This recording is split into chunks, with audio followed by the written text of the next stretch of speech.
There's a phrase I heard my whole childhood, and I didn't understand it until I was a grown man. Somebody would ask how a family was getting along, and the answer would be, "They're doing all right.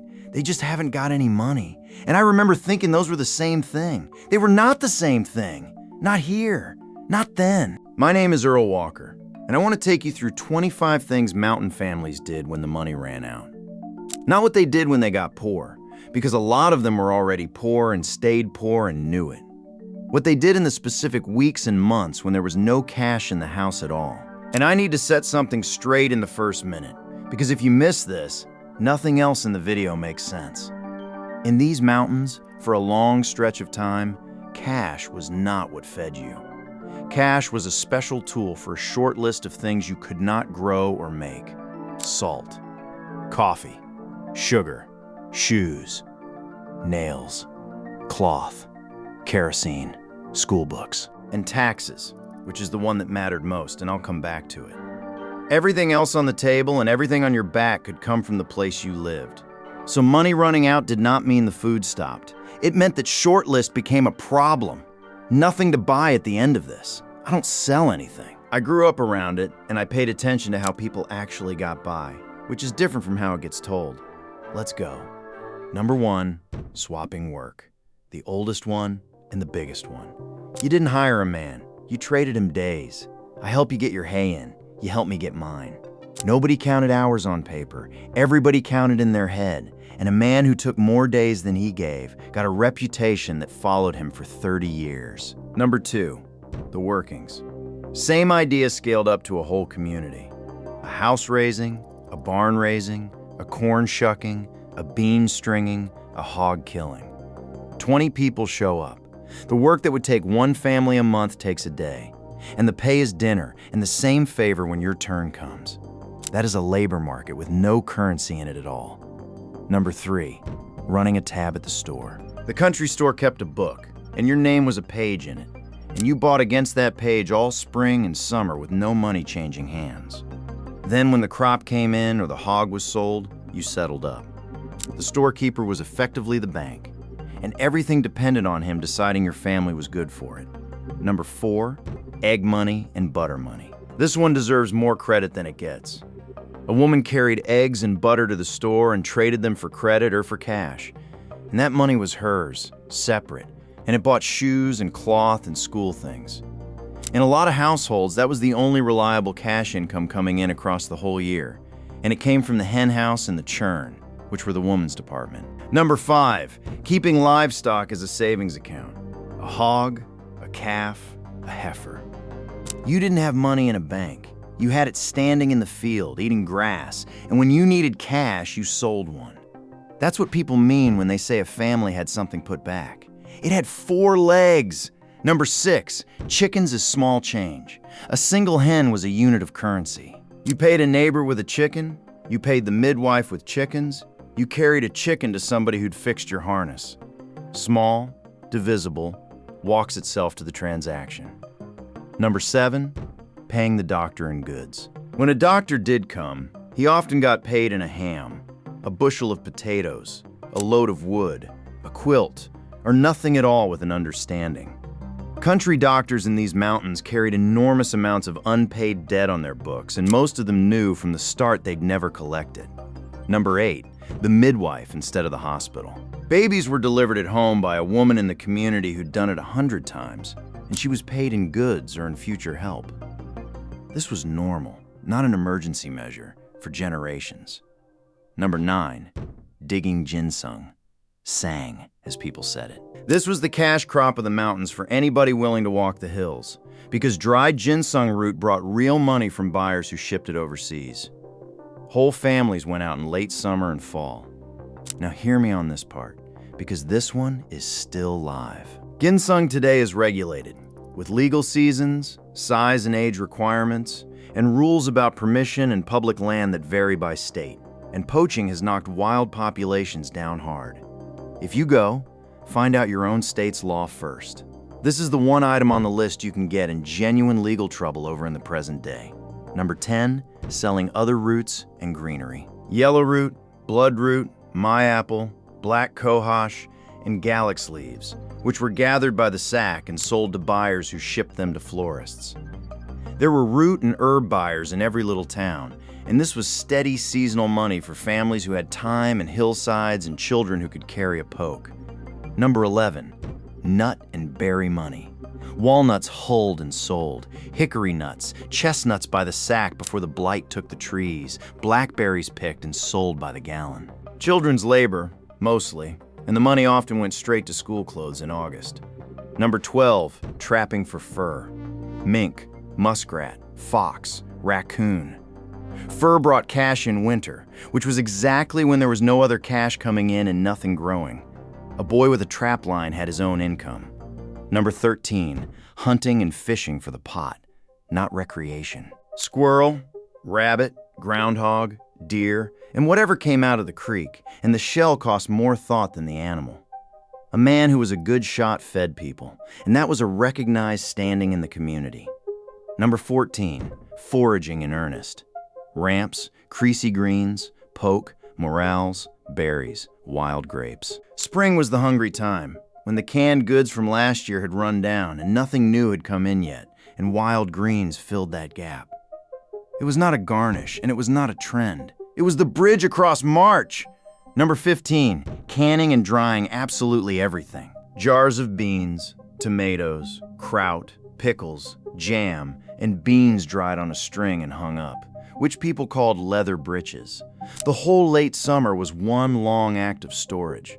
A cellar full of jars in October was the same thing as a bank balance, and everybody could look at a neighbor's shelves and know how the winter was going to go for them. Number 16, the cellar and the hole. Potatoes, cabbage, and turnips buried in straw and dirt outside, or kept in a dug cellar, which kept them all winter with no electricity involved whatsoever. This is how a family had vegetables in February.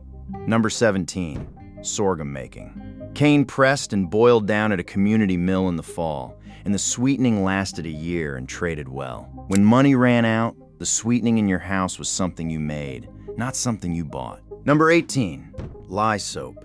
Ashes from the fireplace leached for lye, and cooking grease that had already been used for everything else boiled together into soap. Nothing in that recipe cost a cent, and I'll tell you what it says about that world. That soap was something you produced from 2 waste products. Number 19, feed sack clothing. Flour and feed came in, printed cotton sacks, and women made dresses, shirts, curtains, and quilt tops out of them. The companies figured out that the printing sold the flour, so they put real patterns on them on purpose, and women picked their flour by the sack they wanted. That's a genuine detail people don't believe until they see the photographs. Number 20, remaking and patching without end. Collars turned, seams let out, trousers cut down for a younger child, and then when a garment was finally finished, it became quilt scraps. A quilt in these mountains was not decoration. It was the last useful stage of clothing. Number 21, moonshine. I'm not going to skip it, and I'm not going to glamorize it. The economics were simple and they were sound. Corn was worth very little, and it was hard and expensive to haul out of a mountain, and corn turned into liquor was worth many times more and fit in a jar. It concentrated the value of a crop into something a man could carry. It was also illegal. It put people in prison. It killed some people, and it tore up plenty of families. It was a real answer to no money, and it came with a real bill. Number 22, cutting timber, crosties, and pulpwood. When cash was needed, a man went to the woods and cut, whether that was hacking crosties by hand for the railroad or cutting pulpwood by the cord. Brutal work, paid poorly, always available, and it cost a lot of men their backs and some of them their lives. Number 23, digging your own coal. In coal country, plenty of families opened a small bank on their own hillside and dug what they needed to heat the house rather than buy it. Heat, for free, out of the ground you lived on. Number 24, the pounding. This one I want you to remember, because we have lost it, and we should not have. When a family was in real trouble, or a new preacher came, the community held a pounding. Everybody brought a pound of something. A pound of flour, a pound of coffee, a pound of beans, a pound of lard. Nobody gave much, nobody was shamed, and the family ended up with a full pantry. It was designed so that no single person had to be a benefactor, and no family had to be a charity case. Number 25, leaving. This is the ending nobody puts in the nostalgic version, and it's the biggest one of all. When the money ran out and stayed out, men and then whole families left the mountains for factory work in Detroit, Cincinnati, Akron, Baltimore, and Chicago, and they sent money back home. Millions of people, over decades, along routes so well traveled they got called the Hillbilly Highway. Somebody's wages in an Ohio plant were paying somebody's taxes in a Kentucky county. The final answer to no money in Appalachia was very often a bus ticket out of it. Let me run them back. Swapping work, the workings, the store book, egg and butter money, livestock as savings, chickens as small change, paying the doctor in goods, the midwife, ginseng, roots and galax, nuts and berries, trapping, hunting for the pot, foraging through the hungry spring, canning and drying, the cellar and the hole, sorghum, lye soap, feed sack dresses, endless remaking, moonshine, timber and crosties, digging your own coal, the pounding, and leaving. Now the myth, and this is the one I most want to take apart. People look at that list and conclude these families were proudly self-sufficient, living outside the money economy because they chose to. Some of that is true, and a lot of it is backwards. Plenty of Appalachian families were pulled hard into a cash economy they didn't control, by coal and timber, and by the fact that enormous amounts of the land and the minerals under it came to be owned by companies and people who lived somewhere else. In the coal camps, men were sometimes paid in company scrip that could only be spent at the company store, which meant your wages, your house, and your groceries all belonged to one outfit, and getting ahead was structurally difficult. That's the origin of owing your soul to the company store, and it was not a metaphor. So no, it was not all charming independence. Some of it was dependence of a very hard kind. And here's the piece that ties back to what I said at the start about taxes. A family could feed itself on almost no cash indefinitely, but a tax bill has to be paid in money. That is the pressure point. That's how land that a family had held for generations got lost, sold off for taxes in a bad year, or signed away in deeds people didn't fully understand. You can eat without money. You cannot hold land without money. So let me give you the honest ceiling. Most of these 25 things are not available to you, and I'm not going to pretend otherwise. You cannot pay your doctor in a ham. There's no store in this country that will put your name in a book and let you buy groceries until October. You probably have no hillside, no hogs, and no root buyer in town. Anybody selling you the idea that you can homestead your way out of a modern cash shortage is selling you something, and it's usually a course. What actually transfers is smaller, and it's mostly the social half, not the material half. Trading work with people instead of paying for everything. Growing and putting up some of what you eat, which will not save your budget, but will teach you what food costs. Keeping things until they're finished instead of until they're boring. And the pounding, which needs nothing but neighbors. That last one is what I'd like you to take. If you know a family right now, that's in the hole. Don't hand them money and don't make a project out of them. Get 4 or 5 people and everybody brings one thing and set it on the porch, and don't make a ceremony of it. That's the single most useful invention in this entire video, and it costs those people nothing to run. Then get in the comments and tell me what your family did when the money ran out and where you're watching from. I read all of them, and this is the topic where I always learn the most, because every family had one trick that nobody else's family had. Next time, I want to get into the country store itself, the book and the credit, and how a storekeeper decided who was good for it. Because that man held more power over a mountain community than the sheriff did. And there's one thing about how those accounts were settled up that folks today get exactly backwards. And once you see it, you understand how a lot of families ended up owing more every single year, no matter how hard they worked. Take care of your people. That's Earl.